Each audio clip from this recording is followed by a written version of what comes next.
时总算会当好好喘气，会使甲喙暗摕落来，翕相嘛会使看清楚大家面。指挥中心宣布，3月初1开始会甲防疫措施放零，包括运动翕相，总共7项活动唔免挂喙暗。高替代天嘛开放食物件。3月初7开始减少检疫时间做10天，专家嘛真乐观，提醒疫情有变化要随注意。首先要确定内部不要再有太多的一些不明传染源，再是国外的部分，因为我们陆续会开放商务人士跟一般人士的入境，所以说国外也有新的变种株出现，而且重症率更高的话，我们应该暂缓开放边境。另外，经济防疫当中规定要设防疫场，医生是认为除了让专业医学背景的人员进驻厂房以外，加做快筛更加重要。新冠病毒目前倾向是无症状跟轻症状，与其设防疫长，应该回到台湾的一个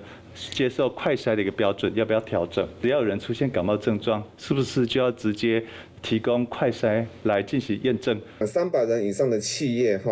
那其实是要雇用所谓的这个职业医学的医师